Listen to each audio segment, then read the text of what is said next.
¿Qué es la literatura para María Kodama?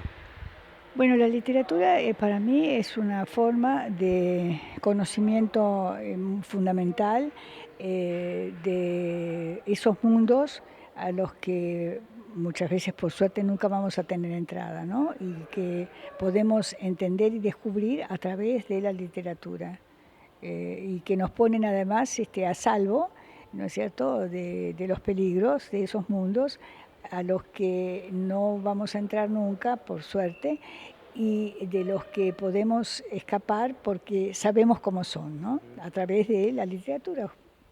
Nietzsche dijo, el mundo sin la música sería un error. Si no existiera la literatura, ¿cómo sería el mundo?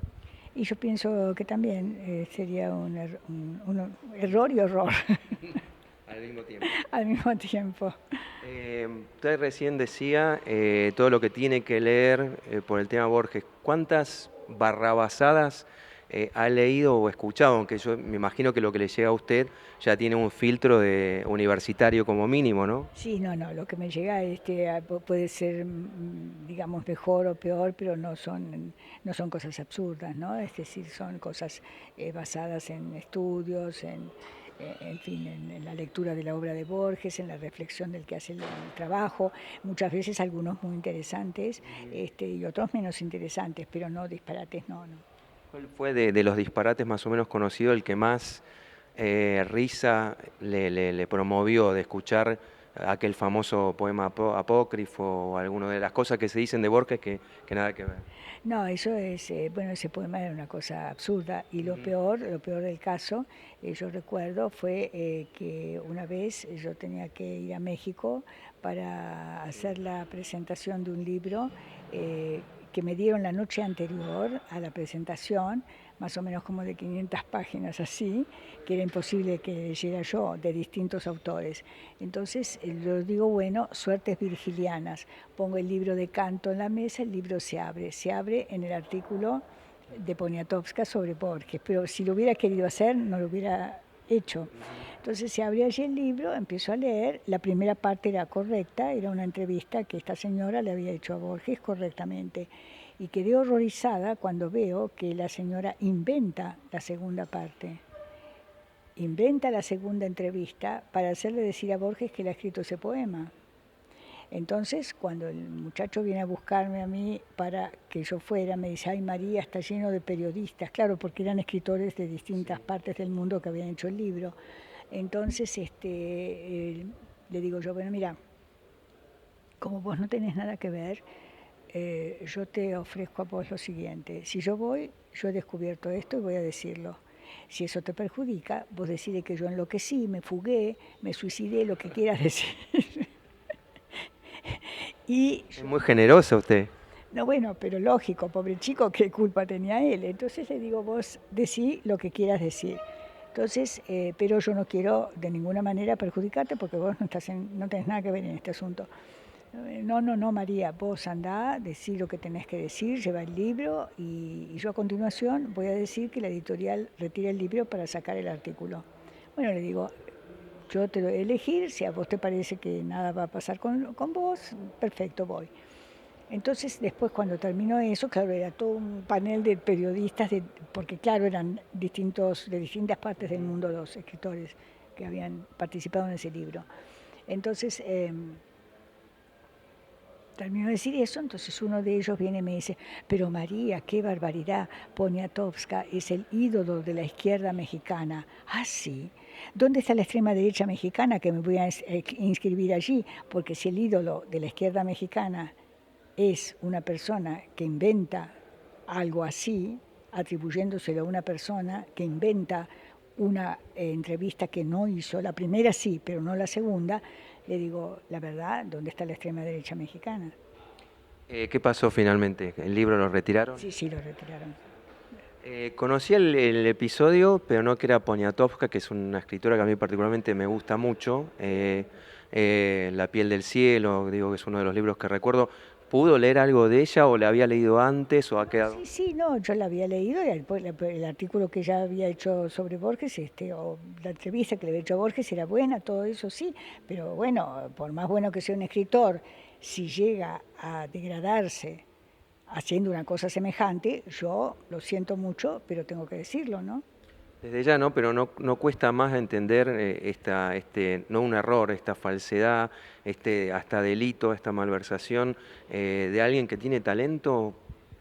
Sí, claro, yo no sé por qué lo hizo, ¿no? La verdad que no sé, y tampoco entiendo por qué querían atribuirle ese poema a toda costa a Borges, ¿no? Es decir, no lo voy a entender nunca, no lo sé, pero bueno, de todos modos, la conducta de ella fue espantosa, ¿no? ¿Qué fue lo más simpático de todo lo que ha vivido con Borges que recuerda? Ah, bueno, no sé, hay muchísimas cosas, si no, no podría estar de buen humor. ¿Tenía buen humor o era? Ah, no, sí, tenía un Sí. humor divino. Porque tenía una cosa muy ingeniosa, obviamente, para todo, Sí. pero era una cuestión ahí como agridulce por momentos, al menos para el exterior, ¿no? Sí, sí, no, no, pero era muy divertido, decía cosas así. A mí lo que me gustaba muchísimo de él es que era una persona sincera, no mentía para quedar bien, no le importaba, es decir, era abierto y decía lo que sentía. Y a mí me gusta ese tipo de persona, no la persona que dice las cosas según le convienen. Ujú. Saquemos a Borges y saquemos a la cuestión griega. ¿Qué otro gran escritor usted lo tiene allí como cabecera, como en el podio? No, bueno, no sé, a mí me gusta mucho, por ejemplo, Kipling, me gusta mucho Poe, eh, son dos autores que me gustan mucho. Y después, por ejemplo, de nuestros escritores, alguien que me gusta muchísimo es Horacio Quiroga. Me gusta mucho la forma en que él escribe y siento un placer en leer y releer sus cuentos, ¿no? Los relee y le vuelve a revolver el estómago, algunos como La gallina degollada, algunos de esos. No, no, lo que me gustan son la gallina degollada no, pero me gustan los otros cuentos de él, los cuentos de la selva, que son preciosos. Entonces me gusta mucho eso, sí. ¿Y de lo nuevo hay algo que la conmueve o que le llama la atención o no? No, de los autores así actuales, no leo, no tengo tiempo realmente, porque trabajo mucho leyendo todas estas cosas y después no, la verdad que no tengo tiempo. Y a veces yo digo, bueno, si ojeo así un poco, pero uno tiene que sentir, ¿no? No tanto, a veces a mí me dicen, yo tengo una experiencia, por ejemplo, lindísima, porque la gente dice, bueno, es difícil, no lo entiendo. Entender es una historia secundaria, digamos. Lo primero es que uno tiene que sentir, si no siente, dejarlo y leerlo un año después, 2 años después, porque uno va evolucionando y bueno, y entonces algo que no entiende o que no le gusta, a lo mejor después sí, porque uno ha madurado. Pues yo tengo una experiencia muy interesante. Yo me acuerdo que tendría unos 9 10 años, yo no sabía quién era Borges, había un libro en mi casa y empiezo a leer un cuento, abro y leo un cuento. Nadie lo vio desembarcar en la unánime noche. Yo digo, ¿qué es esto? Lo leí hasta el final.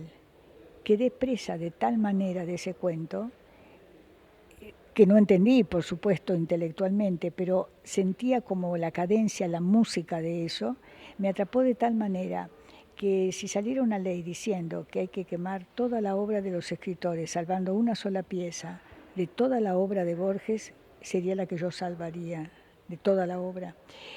Y hace 2 años, para mí fue una cosa maravillosa, me dan para que hiciera el prólogo, porque iban a presentarlo en el Salón del Libro en París, una entrevista muy interesante que le hizo Victorio Ocampo a través de fotografías. Victorio Ocampo describía la foto, le describía la foto y entonces Borges decía lo que había sucedido allí, muy interesante. Y de pronto llego a una foto en la que Victorio Ocampo le dice, bueno, acá hay una casa que tiene un jardín a la derecha, una escalera a la izquierda. Y Borges dice, si es esa, es la casa de la calle Anchorena, donde yo en una semana escribí Las ruinas circulares. Durante esa semana yo trabajaba en la biblioteca Miguel Cané, yo comía con mis amigos, caminaba. Y esto para mí fue maravilloso. Pero lo único que quería era volver allí, porque nunca, dice esto, nunca, ni antes ni después, pude escribir algo con la intensidad con que yo escribí ese cuento. Esa intensidad, porque no lo entendí en ese momento, es lo que sintió una chica de 9, 10 años que quedó presa a tal extremo que sería lo único que yo salvaría de toda su obra. Y el hecho de que él dijera eso es algo maravilloso, porque quiere decir que para él esa era su obra, ¿no es cierto? Una cosa para mí fue maravillosa, lástima que ella no estaba cuando me dieron eso para que yo lo hiciera, ¿no? María, las últimas dos, eternamente agradecidos. Bueno, recién mencionaba a Victoria Ocampo, antes a Medea, el feminismo que hoy está tan en boga, por decirlo de alguna manera, ¿lo entiende, comparte, cómo lo ve? No, lo que pasa es que yo fui criada por mi padre y mi padre, yo no puedo, nunca sentí una oposición, yo creo que es una cosa un poco, reconozco que hay hombres y hay mujeres, digamos, que han sido, digamos, maltratadas por los hombres y esto yo de acuerdo en que eso no puede ser, no debe ser, pero en lo que a mí personalmente respecta, mi padre desde chica me decía que no había absolutamente ninguna diferencia entre un hombre y una mujer, que absolutamente todo lo que hacía un hombre podía hacerlo yo, que a medida que creciera él me iba a decir lo que para él no era conveniente que yo hiciera, pero si yo lo hacía y él se daba cuenta que no era para contradecirlo a él o para hacerlo enojar, sino que era porque realmente yo sentía que eso era importante para mi vida, aunque lo contradijera, me iba a respetar hasta el día de su muerte. Entonces yo nunca crecí, incluso yo tengo más amigos hombres que mujeres. Pero reconozco que hay mujeres que tienen razón. Ahora, la cosa llevada a ese extremo me parece un poco disparatada, ¿no? Pero sí estoy de acuerdo que hay hombres que realmente no puede ser, ¿no? Que avasallan a la mujer, pero en mi caso personal no se ha dado y tengo muy buena relación con los hombres. No sé si creen en la vida después de la muerte, en las reencarnaciones y demás, pero después de que partió Borges, ¿en algún momento cree que lo vio en algún lado, en alguna situación? No digo un déjà vu, sino que algo que en algún momento se apareció algo que podría ser el alma o lo que sea de Borges.